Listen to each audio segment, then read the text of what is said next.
Bonjour, aujourd'hui je vais vous parler des bonnes pratiques de Power Query. Nous en avons listé 20. 20 commandements qui vous permettent d'utiliser Power Query comme un pro. Ces conseils, ils sont issus de plusieurs années d'expérience sur l'outil Power Query. Nous avons même eu l'occasion de les présenter récemment au siège de Microsoft France. La première des bonnes pratiques sur Power Query, celle qui vient au tout début, c'est de toujours cliquer sur le bouton « Transformer les données » quand on se connecte à une source. Pourquoi ? Parce qu'en réalité, c'est très rare que la source soit déjà propre, qu'elle soit déjà clean. Et donc, quand on se connecte à la source, on a le réflexe de cliquer sur « Transformer les données » afin de les nettoyer sur Power Query.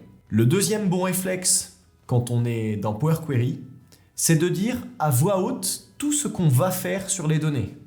Je donne un exemple, vous devez créer un reporting RH avec une pyramide des âges. Si vous avez une colonne avec des dates de naissance, il faut raisonner à voix haute et savoir que cette colonne date de naissance devra être transformée en âge et l'âge devra lui-même être transformé en tranche d'âge. C'est donc important, pour avoir de la suite dans les idées, de dire à haute voix tout ce qu'on va faire sur les données.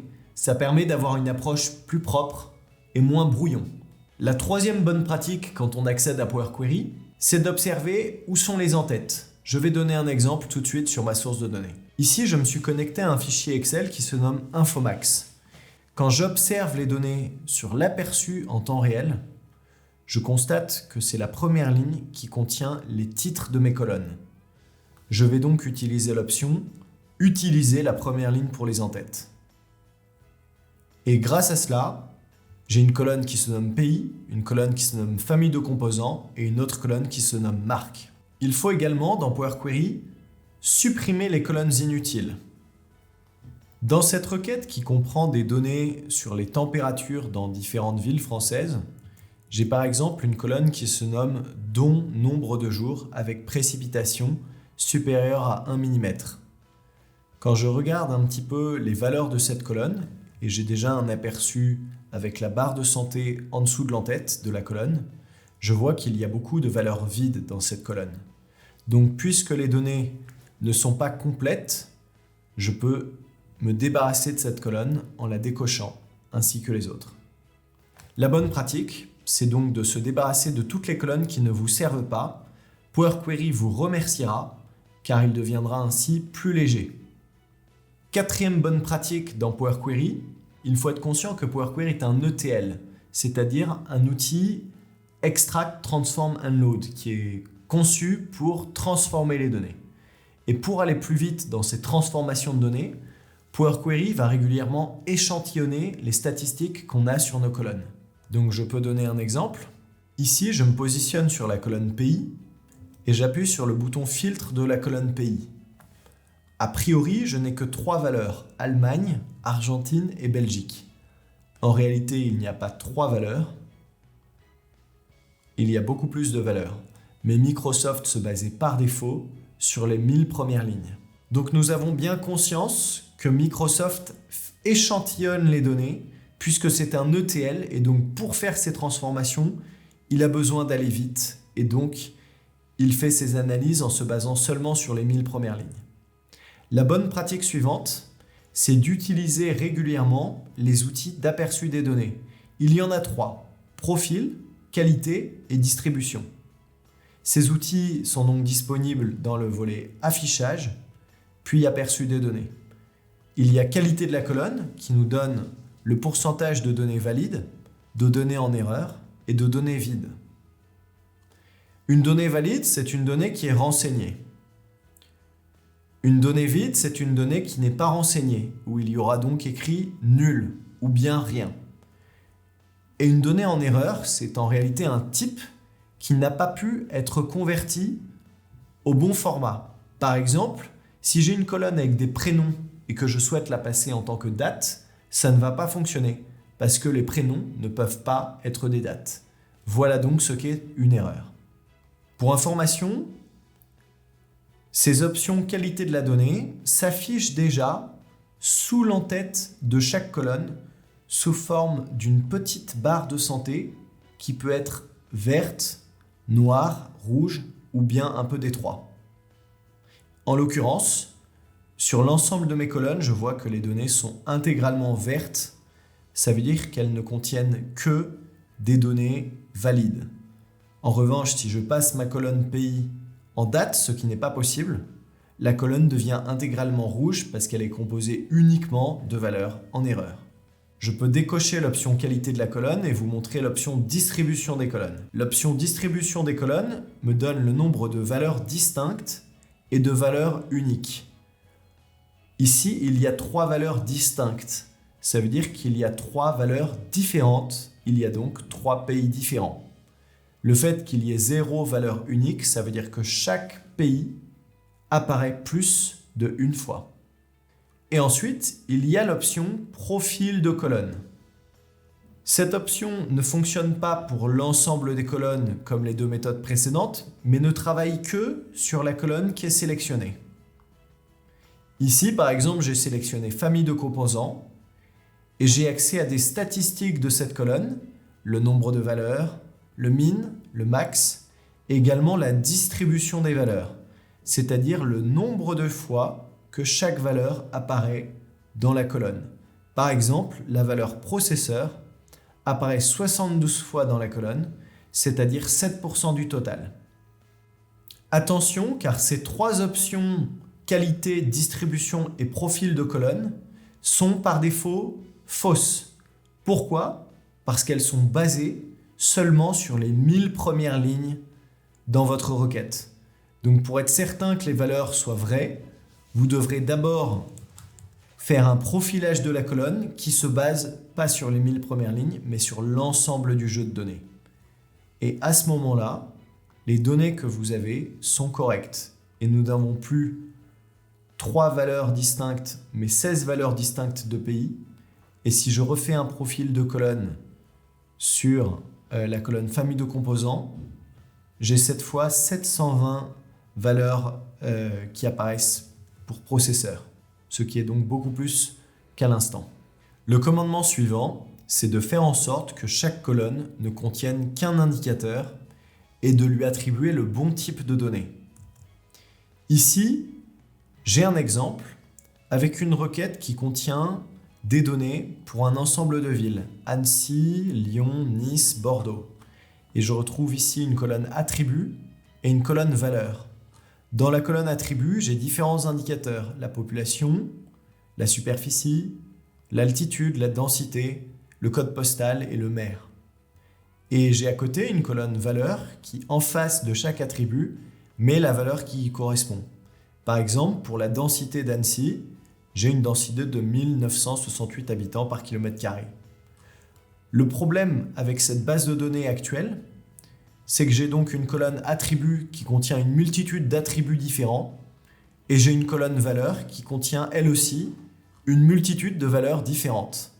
Pour que les données soient plus propres et plus exploitables, il vaudrait mieux avoir une colonne pour chaque attribut différent. Je vais donc pivoter ma colonne attributs. Voyons donc à quoi ça va ressembler. Je sélectionne ma colonne attributs, je vais dans l'onglet transformer, puis pivoter la colonne. Ensuite, en colonne de valeurs, je vais sélectionner la colonne qui se nomme tout simplement valeurs. Et en option avancée, je vais demander à Power Query de ne pas compter les valeurs, mais de tout simplement retourner la valeur telle qu'elle existe. Donc je clique sur ne pas agréger et j'appuie sur OK. Au bout de quelques secondes, j'ai une base de données beaucoup plus exploitable qui contient la colonne région, département, maire, mandat, code postal, code commune, gentilé, population municipale, densité, population agglomération, altitude, superficie, etc.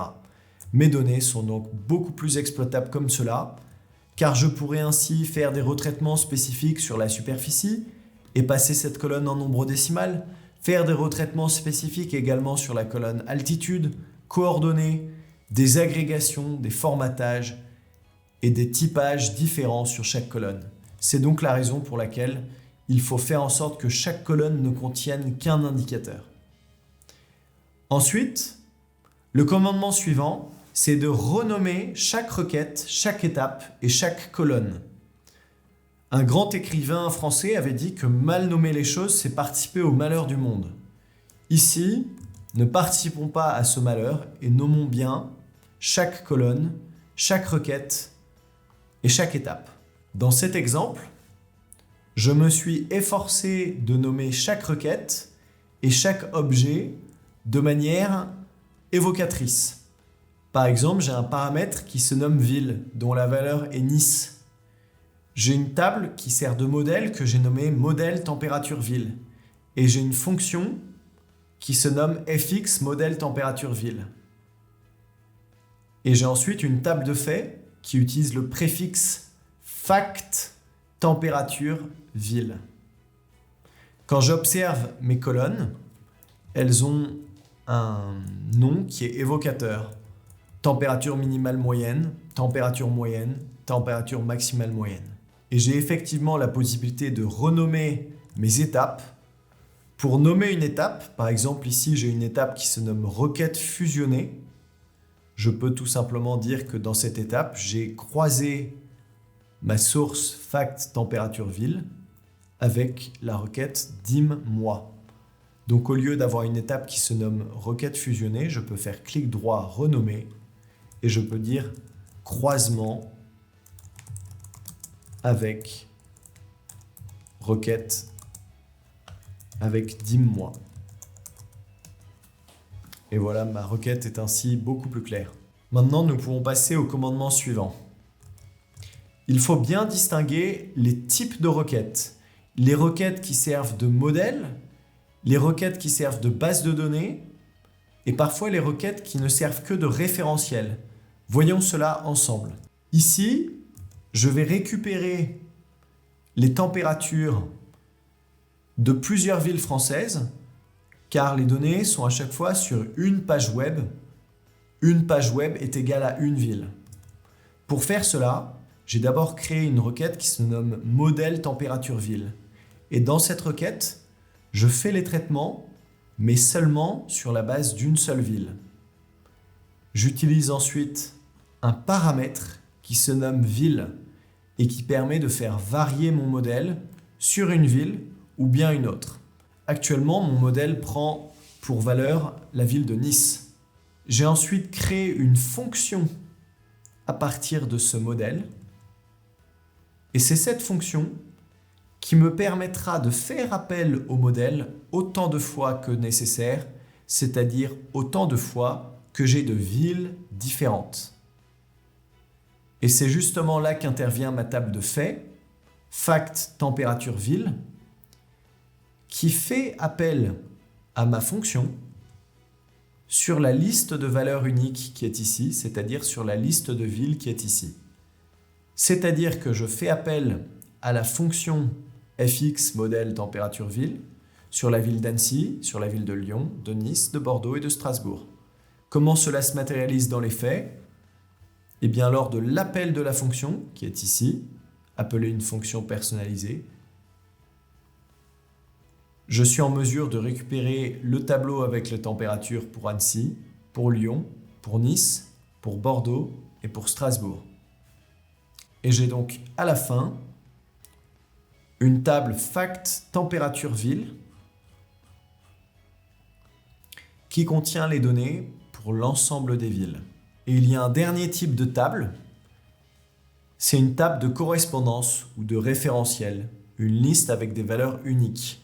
Je lui ai donné le préfixe dim car il s'agit en fait d'une table de dimension.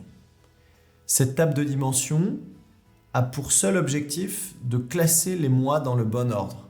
Elle contient donc deux colonnes, la colonne avec les mois et la colonne avec le numéro des mois. Je sais par exemple que le mois de février a pour valeur 2 et le mois de décembre a pour valeur 12. Cette table de dimension, donc c'est la dimension d'analyse mois, sera à un moment récupérée, elle sera obtenue dans la table de faits via un croisement, une fusion, qui a lieu ici dans les étapes. Une autre bonne pratique de Power Query, c'est d'ajouter des commentaires dans les étapes. Pour cela, c'est très simple. Je me rends dans une étape sur Power Query et je vais la renommer. Par exemple, ici, j'ai une étape qui promeut la ligne numéro 1 et qui la passe en titre. C'est l'étape en tête promue. Je peux donner plus de détails Pour cette étape, pour cela, je fais un clic droit, puis propriété et description. Je peux écrire comme description passage de la ligne 1 en tant qu'en tête de colonne. Et ainsi, quand je passe ma souris sur cette étape, je retrouve le commentaire que j'ai mis. Le 10e commandement, c'est que Power Query ne doit gérer que le gros œuvre. N'oublions pas que Power Query est un ETL, donc c'est un outil pour transformer les données et en aucun cas un outil pour créer des visuels. Donc par exemple, tout ce qui est lié au format de vos colonnes ne doit pas être géré dans Power Query. Si par exemple vous avez une colonne de date et que vous souhaitez la passer au format année et mois, vous n'aurez pas à faire cela dans Power Query. Si vous avez une colonne avec des nombres et que vous souhaitez augmenter le nombre de décimales ou le réduire, mettre des séparateurs de milliers, mettre un petit symbole euro ou dollar, tout cela c'est du formatage et Power Query ne s'en occupe pas. Power Query fait les traitements qui sont en amont, c'est-à-dire s'occuper du type des colonnes, mais pas de leur format. Par exemple, ici j'ai ma colonne attribut. Je vais passer son type en tant que date. Et maintenant, si je souhaite que cette colonne ait pour format année puis mois, je ferai cela dans Power BI Desktop. Mon travail dans Power Query s'arrête au typage de la colonne en date. 11e commandement, c'est de toujours se positionner sur la dernière étape dans Power Query. En effet, quand on apprend à utiliser Power Query, on va par nature rajouter des étapes. Par exemple, si je renomme la colonne attribut mois, cela va automatiquement créer une étape qui se nomme colonne renommée. Et par défaut, cette étape se positionne à la fin. Si en revanche, j'avais fait cette modification avant la dernière étape, il y a alors un message qui apparaît qui s'appelle « Insérer une étape ». Ce message me rappelle que je ne suis pas sur la dernière étape et que si je fais une opération ici, cela peut avoir un impact sur les étapes qui sont ultérieures, c'est-à-dire les étapes qui sont en dessous. Commandement numéro 12, il faut bien comprendre que toute donnée que vous filtrez dans Power Query sera supprimée dans Power BI. Par exemple, ici je vais filtrer sur le mois d'août, d'avril et de décembre et j'appuie sur OK. Initialement, j'avais 60 lignes. Désormais, je n'en ai plus que 15. Si j'appuie sur Fermer et appliquer, il ne va pas charger 60 lignes, mais seulement 15 lignes. Donc faites attention, quand vous filtrez dans Power Query, c'est des données que vous retirez dans Power BI Desktop. Le commandement numéro 13, c'est de coder de manière évolutive et dynamique pour que les étapes puissent être rejouées. Techniquement, quand vous inspectez la liste de vos étapes appliquées sur la droite, il faut auditer chacune d'entre elles et éventuellement en supprimer ou en modifier. Un exemple concret, c'est lorsque vous mettez à jour la source de données. Admettons que la source de données soit un fichier Excel et que le fichier Excel contienne des colonnes supplémentaires. Est-ce que ces colonnes-là seront retraitées comme il faut? C'est la question. Un exemple très parlant, c'est au moment où on doit dépivoter une source de données. Ici, par exemple, j'ai une liste de colonnes qui doivent être dépivotées. Lorsque j'ai dépivoté ces colonnes, la méthode que j'ai utilisée était dépivoter les autres colonnes, c'est-à-dire je prends les 3 premières colonnes, puis clic droit, dépivoter les autres colonnes. Et je me retrouve ainsi avec une colonne attribut et une colonne valeur. Attribut qui sera en réalité mes dates et valeur qui sera en réalité mes montants. Et quand j'observe la barre de formule, ce qui a été mis, c'est table.unpivotOtherColumns, c'est-à-dire que seulement les autres colonnes seront dépivotées. C'est-à-dire que tout ce qui n'est pas pays, famille de composants et marque sera intégré à attributs et valeurs. C'est donc une bonne nouvelle parce que sur la future version de la source de données, il y aura de nouvelles colonnes qui s'arrêteront peut-être en 2024 ou en 2025. eh bien toutes ces colonnes-là, puisqu'elles ne s'appellent ni famille de composants, ni pays, ni marque, elles seront intégrées à attributs et valeurs. Donc ça va fonctionner. Maintenant, je vais vous montrer la méthode que vous n'auriez pas dû faire. C'est de sélectionner la première colonne à dépivoter jusqu'à la dernière à dépivoter, puis dépivoter uniquement les colonnes sélectionnées. Techniquement, c'est le même résultat, c'est-à-dire que vous avez autant de colonnes et autant de lignes, mais dans le code, c'est un table.unpivot et il a nommé toutes les colonnes qui doivent être dépivotées. Ça veut dire que le mois prochain, quand une nouvelle colonne qui s'appelle janvier 2021 ou février 2021 apparaîtra, cette colonne ne sera pas intégrée à attributs, c'est-à-dire aux dates, et à valeurs, c'est-à-dire au montant. Et donc, votre source de données, votre Power Query n'est pas dynamique et il n'est pas prêt pour l'automatisation. Commandement numéro 14. Il faut utiliser des paramètres dès que les valeurs sont susceptibles de varier ou d'être modifiées. Je reprends mon exemple d'un tableau de bord qui a été construit pour analyser la température dans différentes villes françaises. Ici, par exemple, je clique sur la commune d'Annecy ou de Bordeaux et j'ai accès aux statistiques sur les températures dans ces villes. Les données proviennent de plusieurs pages, par exemple la page de Strasbourg, la page d'Annecy et la page de Lyon. Quand j'observe les données sur ces 3 pages différentes, je remarque qu'elles ont à peu près la même structure. Donc je vais être en mesure de les exploiter grâce à un paramètre. Techniquement, comment ça se passe? Je vais dans Accueil, Gérer les paramètres, puis Nouveaux paramètres. Et ce que j'ai fait ici, c'est que je l'ai nommé ville. Je lui ai donné pour type texte et pour valeur Nice.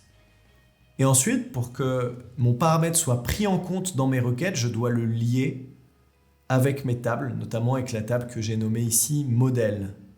C'est-à-dire que quand je vais sur l'étape source, je vois que mon étape source fait bien appel au paramètre ville. Et donc le modèle fait appel à la ville de Nice.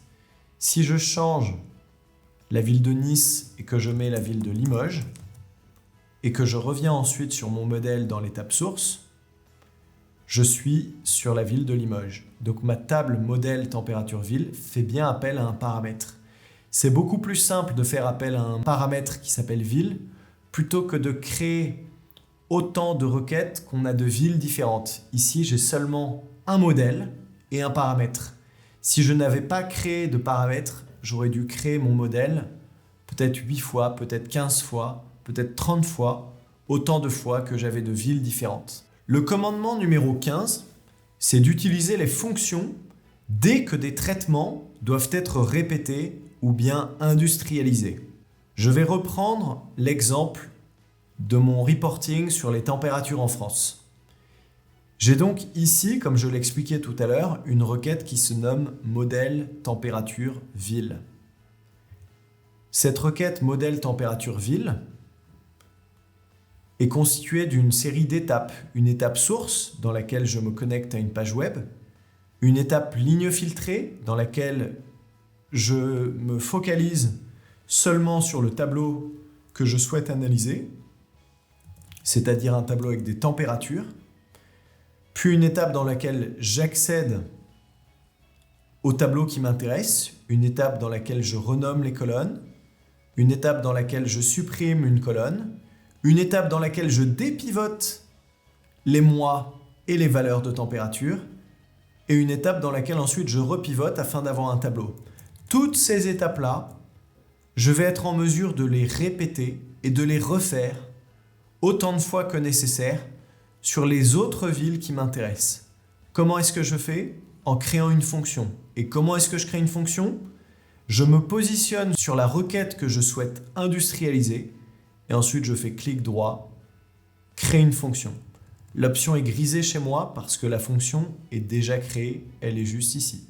Cette fonction ne fait que reprendre ce qu'il y a dans le modèle, c'est-à-dire que le code de la fonction est le même que celui du modèle, sauf que c'est la fonction que je suis capable d'appeler plein de fois, autant de fois que je veux.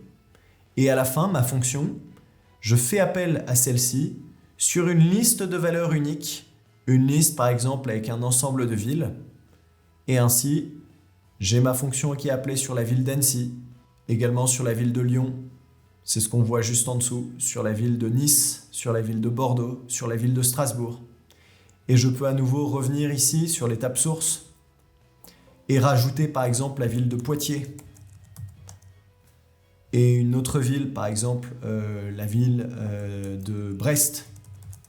Et je peux cliquer sur OK et revenir sur l'étape fonction appelée. Et désormais, Microsoft fait à nouveau appel à la fonction sur l'ensemble des villes, plus celle que j'ai sélectionnée.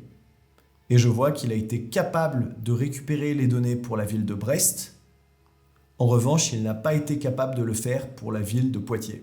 Peut-être parce qu'il n'y a pas de tableau sur la ville de Poitiers. Le commandement suivant, c'est d'utiliser des références plutôt que des duplicats. La notion de référence et de duplicat est très importante dans Power Query.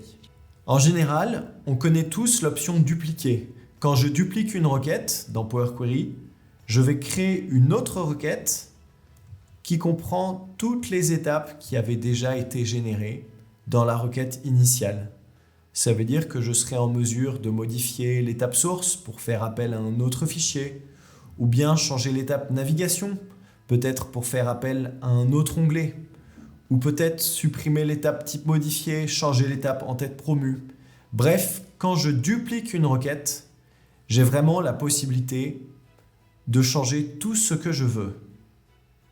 En revanche, quand je crée une référence, c'est un petit peu différent. La référence que j'ai créée ne contient qu'une étape. Cette étape se nomme source et fait référence à la requête réalisée. Ça veut dire tout simplement que chaque opération faite dans réaliser va s'appliquer automatiquement sur la requête qui est en référence. Un exemple, si je renomme la colonne pays et que je la nomme zone par exemple, cette modification sera automatiquement effectuée sur la requête qui se nomme réaliser 3 et je vois effectivement ma colonne zone. En revanche, dans la requête qui est un duplicat, il n'y a aucune modification qui est effectuée, c'est une requête qui est indépendante. Pour avoir une meilleure visualisation de tout cela, on peut aller dans l'onglet Affichage et Dépendance de la requête. Et ici, on voit bien la requête en référence qui se nomme Réaliser 3, qui subit toutes les modifications qui ont été effectuées dans la requête mère, c'est-à-dire réalisée. Donc, la référence est un petit peu comme la fille, alors que le duplicat est un petit peu comme la sœur. Ce que je fais dans un duplicat est indépendant, et tout ce que je fais dans la requête source ne s'applique automatiquement dans la requête fille, c'est-à-dire dans la référence. Passons au 17e commandement. C'est de revenir dans le volet étape appliquée pour toute modification plutôt que de créer d'autres étapes. Ça veut tout simplement dire qu'il vaut mieux bien faire une fois plutôt que mal faire 2 fois. Je donne un exemple. Ici, j'ai une colonne record de chaleur, date du record, qui contient à la fois une température, qui est 37,2, et également une date. Je souhaite donc séparer cette colonne en 2. Pour cela, je vais donc faire clic droit sur la colonne, puis fractionner la colonne par délimiteur. Admettons que j'ai choisi le mauvais délimiteur, qui est par exemple le tiré du 6. Et donc j'appuie sur OK. Puisque j'ai mal fait les choses, ça ne servirait à rien de recréer une deuxième étape qui fractionne à nouveau la colonne par délimiteur. La bonne pratique, c'est plutôt de supprimer cette étape qui a mal été faite et ensuite la refaire. Donc, par exemple, je vais refractionner cette colonne et cette fois, comme délimiteur, je vais utiliser le caractère spécial retour chariot et saut de ligne. Et ainsi, ma colonne a été bien délimitée. Le commandement suivant, c'est de réduire et de regrouper le nombre d'étapes. Par exemple, une fois ma colonne scindée en deux, j'ai besoin de renommer chacune des deux colonnes et j'ai également besoin de changer leur type pour chacune d'entre elles. L'erreur, ce serait de ne pas regrouper les étapes.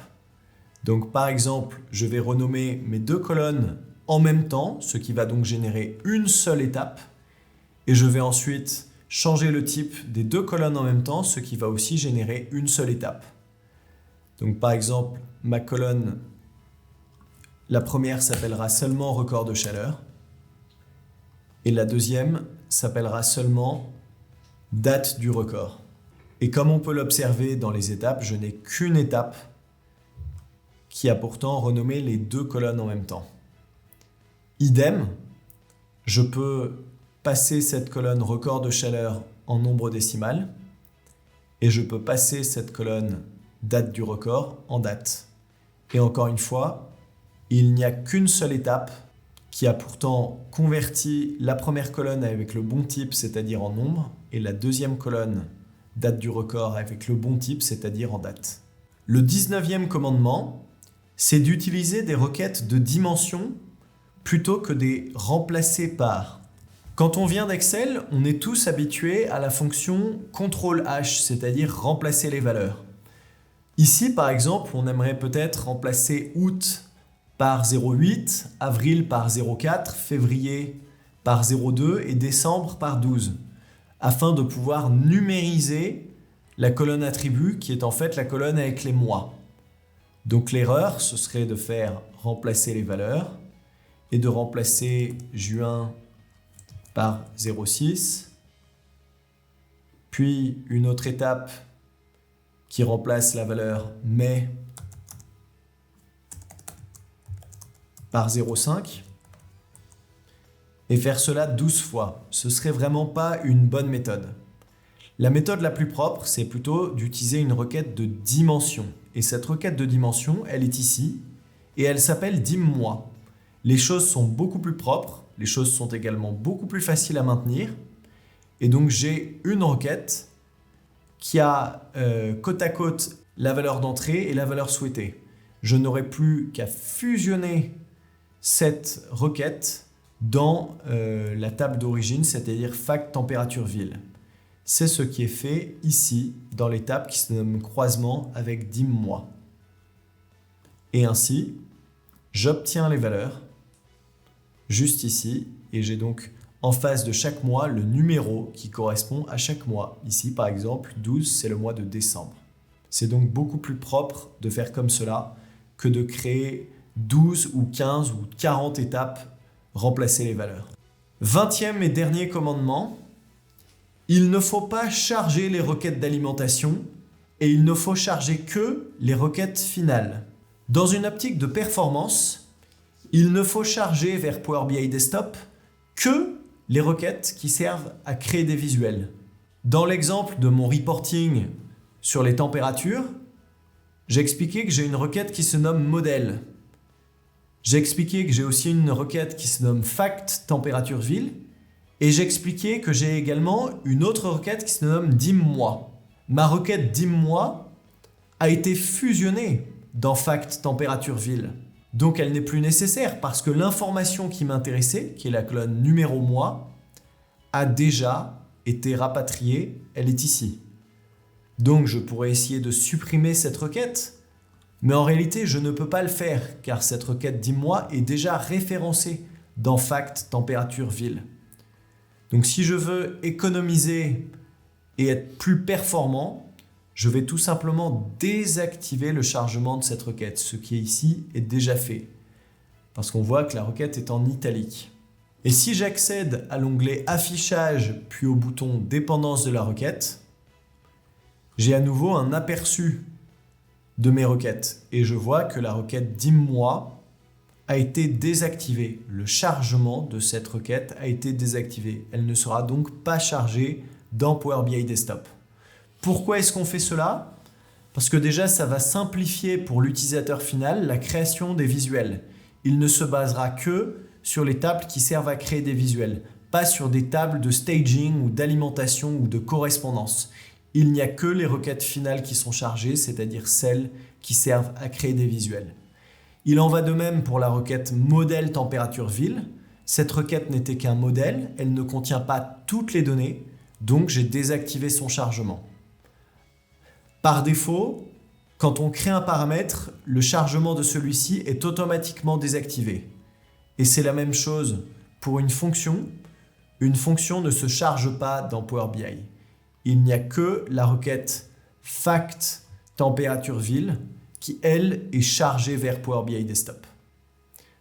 Donc encore une fois, pour désactiver le chargement d'une requête, je me positionne sur celle-ci et je décoche activer le chargement.